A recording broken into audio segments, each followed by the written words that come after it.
আসলে নির্বাচনের ফলাফলের পর এটা ছিল অনেকটা কৃতজ্ঞতা, জনগণের প্রতি কৃতজ্ঞতা এবং মানুষ যে আমার প্রতি আস্থা রেখেছে এবং বিপুল ভোটে আমাকে নির্বাচিত করেছে, এটা দীর্ঘদিনের আমার একটা পরিশ্রমের ফসল। পাশাপাশি ফলাফল ঘোষণার পরই আমার মরহুম বাবা মায়ের কথা মনে হয়েছে, যাদের অক্লান্ত পরিশ্রম ছিল এবং এই রাজনৈতিক কারণে আমার সঙ্গে আমার দীর্ঘদিন আমার বৃদ্ধতাও কারাগারে কাটিয়েছেন, মামলায় আসামি হয়েছেন, পলাতক থেকেছেন। তখন মনে হয়েছে যে যদি আজকে বাবা মা বেঁচে থাকতেন, আমার এই বিজয়ের মুহূর্তের জন্য তারা অনেক দিন অপেক্ষা করেছেন। তো কৃতজ্ঞ চিত্তে বাবার কথা স্মরণ করেছি, তাদের কবর জিয়ারত করেছি ওই দিনই। এবং মানুষের যে ভালোবাসা, অকৃত্রিম ভালোবাসা এবং এই যে তাদের যে আস্থা আমার প্রতি, এটা ধরে রাখাটা একটা খুব চ্যালেঞ্জের বিষয় ছিল। সঙ্গে সঙ্গে মনে হয়েছে যে না, আমার প্রতি তারা যে আস্থা রেখেছে, এই দায়িত্ব যদি আমি সঠিকভাবে পালন করতে না পারি, আমি যদি ব্যর্থ হই, তাহলে তাদের যে যারা আস্থা রেখেছিল আমার প্রতি, তাদের মনোভাবটা কি হবে, এই উপলব্ধিটাও এসেছিল। আমাদের মূলত এটা কৃষি প্রধান এলাকা, আমার যে এলাকা কৃষি প্রধান এলাকা। নেত্রকোনা 5টি আসন, তার মধ্যে আমার পার্শ্ববর্তী উপজেলার সঙ্গে রয়েছে ময়মনসিংহ জেলা, কিশোরগঞ্জ জেলা এবং নেত্রকোনা জেলা। 3 জেলার মাঝখানে আমার কেন্দ্র উপজেলা অবস্থিত। আর 5টি আসনের কথা যদি বলি, একটি আসনের সঙ্গে সংযোগ হলো নেত্রকোনা সদর বারহাট্টা, নেত্রকোনা 2 আসন। আরেকটি আসন হলো মদন মোহনগঞ্জ খালিয়াজুরি, সেই মদন একটি থানা, যেটা নেত্রকোনা 4 আসন। তো 2টা আসনের মাঝামাঝি আর কি আমার কেন্দ্র উপজেলা, আটপাড়া উপজেলা। আমাদের এলাকা মূলত কৃষি প্রধান এলাকা। এখানে কর্মসংস্থানের অনেক অভাব রয়েছে। শিল্প কারখানা নেই বললেই চলে, শুধুমাত্র একটি গার্মেন্টস কারখানা রয়েছে। তো যার কারণে তরুণ সমাজের কর্মসংস্থানের যথেষ্ট সমস্যা। পাশাপাশি এটা আমি মনে করি যে কৃষি প্রধান এলাকা যেহেতু, এখানে একটি কোল্ড স্টোরেজ নির্মাণ করা যেতে পারে, যেখানে আমার এখানে পর্যাপ্ত পরিমাণ বাংলাদেশের একটা ঐতিহ্য জাম আলু, যেটা দেশীয় জাম আলু যেটা, সেটা আমার এখানে হয়। তো এটা যদি আপনার প্রক্রিয়াজাত করা যায়, ফুলকপি, বাঁধাকপি, টমেটো, এটা পর্যাপ্ত পরিমাণে আমার উৎপাদন হয়। কিন্তু এটা কিন্তু কোল্ড স্টোরেজের অভাবে, এটা আমার এলাকা না, নেত্রকোনা জেলাতে কোনো কোল্ড স্টোরেজ নেই। এটা সংরক্ষণ করতে পারলে তাহলে কৃষকরা তাদের ন্যায্য মজুরিটা তারা পেতেন, ন্যায্য দামটা তারা পেতেন। এই একটা সমস্যা। আর অবকাঠামো সমস্যা তো রয়েছে প্রকট। আপনার শিক্ষা প্রতিষ্ঠানের জন্য পর্যাপ্ত অবকাঠামো নেই, সড়কের বেহাল দশা, হাসপাতালে পর্যাপ্ত চিকিৎসক নেই, অ্যাম্বুলেন্স আছে কিন্তু ডাক্তার নেই, অপারেশন থিয়েটার আছে কিন্তু অপারেশন থিয়েটার চালানোর জন্য যে সার্জন দরকার সেটা নেই। এরকম নানাবিধ সমস্যা আমার এলাকায় রয়েছে। আমি সংসদ সদস্য নির্বাচিত হওয়ার পর, সরকার গঠন করার পরেই আমি প্রতিদিনই চেষ্টা করি কোনো না কোনো মন্ত্রণালয়ে যাওয়ার জন্য। আমি চেষ্টা করি যে যুব সমাজের জন্য কারিগরি প্রশিক্ষণের ব্যবস্থা বিভিন্ন জায়গায় রয়েছে, কিন্তু আমার এলাকায় নেই। এরকম প্রত্যেকটা মন্ত্রণালয়ে যাই যে এখানে কী ধরনের প্রকল্প আমার এলাকায় গ্রহণ করা যায়, সেটা সরকার থেকে বিভিন্ন জেলায় রয়েছে, কিন্তু আমার এখানে নেই। এরকম জানার চেষ্টা করি এবং অবকাঠামোগত কারণে বিভিন্ন মন্ত্রণালয়ে যাই, স্থানীয় সরকার মন্ত্রণালয়ে যাই, শিক্ষা প্রকৌশল শিক্ষা মন্ত্রণালয়ে যাই। যেমন আমি যে কলেজে পড়াশোনা করেছি, কেন্দ্র সরকারি কলেজ, এটা 1994 সালে 3 তলা একটি ভবন ছিল, এখন পর্যন্ত তাই রয়েছে। তো দীর্ঘ আপনার 32 বছরের মধ্যে কোনো ধরনের ভবন নতুন হয়নি, অথচ এটা সরকারি বিশ্ববিদ্যালয় কলেজ। এটা চিন্তাও করা যায় না। এটা যদি আমি বলি, আপনি হয়তো বিশ্বাস করবেন না যে এটা কী করে সম্ভব। 1970 সালে এই কলেজটা প্রতিষ্ঠা হয়। আমি 1986 সালে এই বিশ্ববিদ্যালয় থেকে পাশ করি, এই কলেজ থেকে পাশ করি। এবং এই যে 1996-এর পরে আর কোনো ভবন হয় নাই। ছাত্রছাত্রী তো পর্যাপ্ত পরিমাণে আছে। এক একটা রুম মানে আপনার বলা চলে এটা কি মুরগির ঘরের মতো ছোট ছোট। আমি পূর্বেও গিয়েছি, সংসদ সদস্য হওয়ার পূর্বেও গিয়েছি, 5ই আগস্টের পরে। এর আগে যাওয়ার মতো পরিবেশ 17 বছর ছিল না, তখন তো পালিয়ে বেরিয়েছি দীর্ঘ সময়, মামলায় কারাগারে থেকেছি, এই ঢাকার কারাগারে কাটিয়েছি, দীর্ঘ সময় নেত্রকোনার কারাগারে কাটিয়েছি। তো 5ই আগস্টের পর যখন গেলাম, আমার কাছে আশ্চর্য মনে হলো যে আমি যে অবস্থায় আগে দেখেছিলাম দীর্ঘদিন পূর্বে, প্রায় 3 যুগ পূর্বে, একই অবস্থা এখনও বিদ্যমান। তো এই যে বিগত সরকার বলল যে উন্নয়নের জোয়ার বইছে, সিঙ্গাপুর হয়ে গেছে, অথচ এই যে একটা বিশ্ববিদ্যালয় কলেজ, একমাত্র 3 তলা একটা ছোট ভবন, বৃহৎ ভবনও কিন্তু নয়, ছোট্ট একটি ভবন, বাকিগুলা সব টিন শেডে নির্মিত। তো এইগুলা হওয়ার দরকার।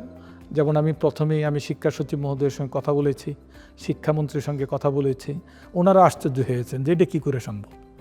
তা কিন্তু বাস্তবিক অর্থে প্রত্যেকটা ক্ষেত্রে এই অবস্থা রয়েছে। হাসপাতালে পর্যাপ্ত সিট নেই, অ্যাম্বুলেন্স আছে, ড্রাইভার নেই। এই সমস্যাগুলো আমি এই স্বাস্থ্য মন্ত্রণালয়ে গিয়েছি, স্বাস্থ্যমন্ত্রী মহোদয়কে বলেছি যে ভাই, আমার 2টি এলাকা, 2টি থানা, দুটাতেই অ্যাম্বুলেন্স আছে, কিন্তু আপনার ড্রাইভার নেই। স্বাস্থ্যমন্ত্রীকে অনুরোধ করেছি যদি আপনাদের এই মুহূর্তে নিয়োগ দেওয়া সম্ভব নাও হয়, আউটসোর্সিংয়ের মাধ্যমে কিন্তু হাসপাতালে লোক নিয়োগ দেওয়া হয় প্রতি বছর। তো সেখানে আপনি একজন চালককে নিয়োগ দেন, আপনি প্রতিটা হাসপাতালের জন্য 30 জন 40 জন লোক নিয়োগ দিচ্ছেন, এই জায়গায় একটা কেন আপনি চালক দিচ্ছেন না? সেই ব্যবস্থাটা আপনি সহজেই করতে পারেন। তো আমি মনে করি যে এটা আউটসোর্সিংয়ের মাধ্যমে যে লোকগুলা নিয়োগ হয় 1 বছরের জন্য, সেখানে জরুরি ভিত্তিতে আপনার চালক নিয়োগ দেওয়া দরকার। এটা একটা খুব জরুরি বিষয়। নার্সের পর্যাপ্ত অভাব রয়েছে। চিকিৎসক, ইদানিং আরও 8 জন চিকিৎসক আমার এখানে পদায়ন করা হয়েছে। চিকিৎসক সংকট মোটামুটি কেটে গিয়েছে, কিন্তু আপনার যে সিটের, যে হাসপাতালের যে আপনার রোগীদের জন্য যে আপনার বিছানা, সেটা পর্যাপ্ত না। পরিষ্কার পরিচ্ছন্নতা এখন আছে, আমি গত 1-1.5 বছর যাবৎ সেই পরিষ্কার পরিচ্ছন্নতার দিকে আমি নজর দিয়েছি, অনুরোধ করেছি, এবং তারাও সেটা পালন করছেন। তো এইটা খুব জরুরি ভিত্তিতে দরকার। রাস্তার সড়ক, আপনার এই নির্বাচনের সময় আপনার প্রত্যেকটা এলাকা যেখানে আপনার যাওয়ার কথা 30 মিনিটে, সেখানে কমপক্ষে 1.5 ঘন্টা লেগেছে, কারণ গাড়ি থেকে হেঁটে আগে যাওয়া যায়। এই সড়কগুলো নির্মাণের জন্য আমি স্থানীয় সরকার মন্ত্রণালয়ে গিয়েছি। তো এই বছরে তো বরাদ্দ শেষ হয়ে গিয়েছে, তা আগামী যে অর্থবর্ষ জুলাই থেকে শুরু হবে, সেখান থেকে পর্যাপ্ত পরিমাণ যত বেশি নেওয়া যায় সেই চেষ্টাটা করব। আমার আজকের এই অবস্থানের পিছনে আমার পরিবারের অবদান অনেক বেশি। আমার একটি সময় এমন গিয়েছে যে আমাকে বাসায় না পেয়ে আমার ছেলেকে ধরে নিয়ে যেতে চেয়েছে ডিবি পুলিশ।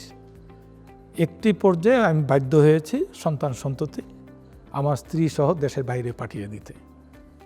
তো প্রতিনিয়তই তাদের যে অভাবটা আমি অনুভব করতাম, তাদের যে স্যাক্রিফাইস, আমার ওয়াইফের যে স্যাক্রিফাইস, আমার বাবা মা সারাক্ষণ তটস্থ থাকতো কখন বাসায় হামলা হবে।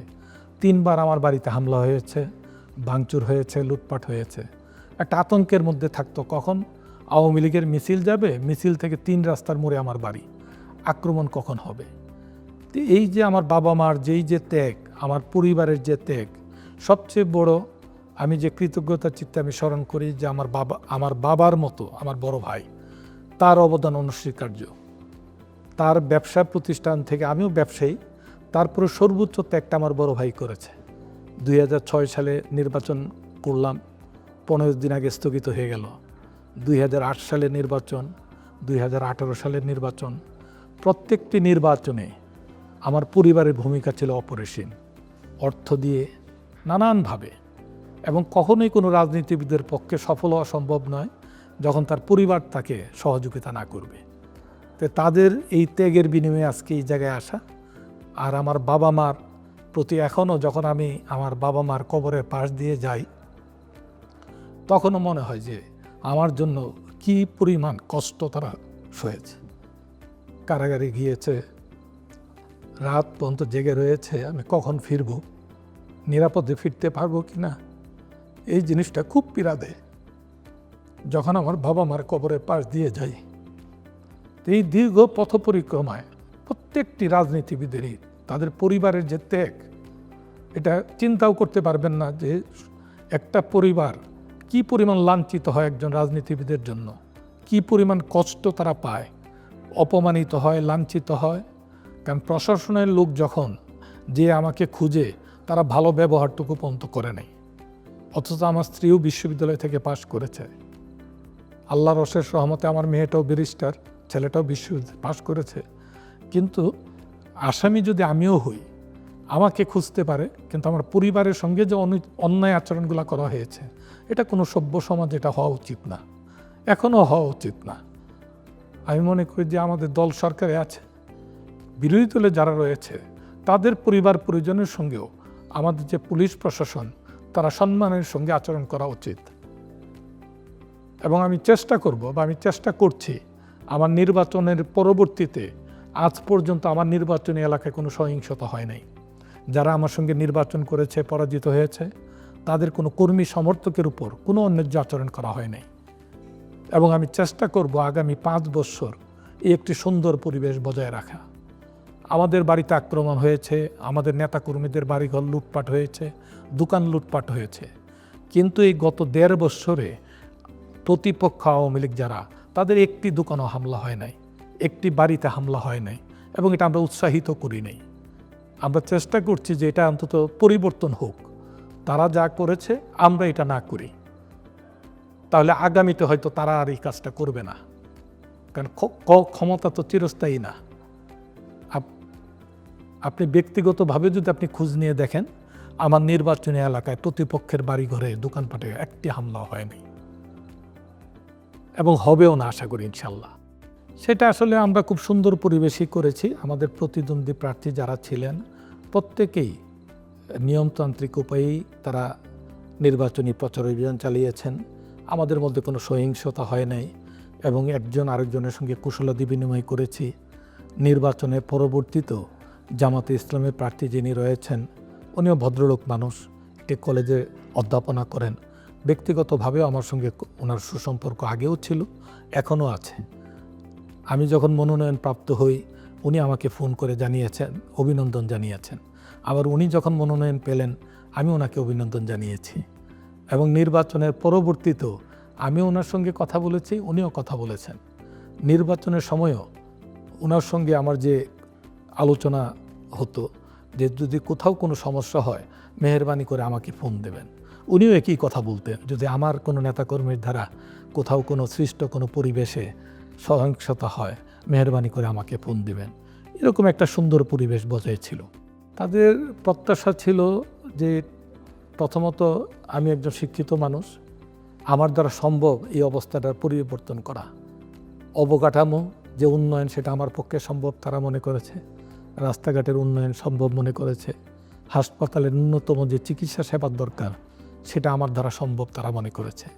বিশেষ করে যে আমাদের এখানে যে তরুণ সমাজ যারা রয়েছে অধিকাংশ বেকার, তারা মনে করেছে যেহেতু আমি ব্যবসায়ী মানুষ, শিল্প কারখানা একসময় ছিল এখন এই মুহূর্তে নেই, হয়তো তারা ভেবেছে যদি আমি নির্বাচিত হই আমার সহকর্মী যারা রয়েছে যারা ব্যবসা করে তাদের দ্বারা হয়তো শিল্প কারখানা স্থাপন করা সম্ভব, আমার এখানে বেকার সমস্যার সমাধান হবে, এই প্রত্যাশা তাদের ছিল। এবং আমি বিশ্বাস করি মনে প্রাণে ইনশাল্লাহ আল্লাহ তাআলা যদি আমাকে বাঁচিয়ে রাখেন তাদের এই প্রত্যাশা আমি পূরণ করতে পারবো ইনশাল্লাহ। আমি কর্মসংস্থানের কথা বলব। আমি চাইব যে আমার এই তরুণ সমাজ তারা যাতে কারিগরি শিক্ষায় প্রশিক্ষিত হয়ে আমার এখানে অন্তত শিল্প কারখানা গড়ে উঠুক, তারা যদি একটা কর্মের সুযোগ পায় তাদের পরিবার ভালো থাকবে, পরিবার পরিজন নিয়ে যখন ভালো চলতে পারবে তার সন্তান সন্ততি শিক্ষিত হবে। পেটে যখন ভাত থাকবে না তখন কোনো কিছুই করা সম্ভব হয়ে ওঠে না। তো সেই বেকার সমস্যার সমাধানের জন্য আমি চাইব যে কারিগরি প্রশিক্ষণ কেন্দ্র পর্যাপ্ত পরিমাণে আমার এখানে হোক, এবং এই বেকারদের যারা রয়েছে সেই কারিগরি প্রশিক্ষণের মাধ্যমে দেশেও কর্মসংস্থান হতে পারে, বিদেশেও হতে পারে। এই জিনিসটা আমি প্রথমেই চাইব। তারপর যদি আপনি সুযোগ আমি পাই অবশ্যই আমি যোগাযোগ ব্যবস্থার উন্নয়নের জন্য আমি চাইব, আমি শিক্ষাক্ষেত্রে অবকাঠামো উন্নয়নের জন্য চাইব, হাসপাতালের চিকিৎসা ন্যূনতম যে চিকিৎসাটাকে যাতে পায় সেই চেষ্টাটা আমি করব। আমার বেতন ভাতা দিয়ে আমি একটি কল্যাণ ট্রাস্ট গঠন করেছি, এই কল্যাণ ট্রাস্টে আমি বেতনটা আমি দিয়ে দেব, যেটার মাধ্যমে আমাদের যে ইমাম সাহেব রয়েছেন, মুয়াজ্জিন সাহেব রয়েছেন, এতিম রয়েছেন, তাদের কল্যাণে এই টাকাটা আমি ব্যয় করব। পাশাপাশি আমার ব্যবসায়িক আয় থেকে আমি ইংরেজি শিক্ষায় শিক্ষিত করার জন্য 2টি উপজেলায় সপ্তাহে 5 দিন, প্রথম শ্রেণী থেকে পঞ্চম শ্রেণী একটা ধাপ হবে, ষষ্ঠ থেকে দশম শ্রেণী আরেকটা ধাপ হবে, আরেকটি হবে উচ্চ মাধ্যমিক। এই 3টি ধাপে আমি আমার অর্থায়নে শিক্ষক রেখে তাদেরকে সকাল থেকে বিকাল অবধি আমি তাদের ইংরেজি শিক্ষার ব্যবস্থাটা আমি করব। এটা ছিল আমার অন্যতম একটা দিক। আর মহিলাদের জন্য কর্মসংস্থান তখনই সম্ভব যখন আপনার একটি মাত্র গার্মেন্টস কারখানা রয়েছে আমার এলাকায়।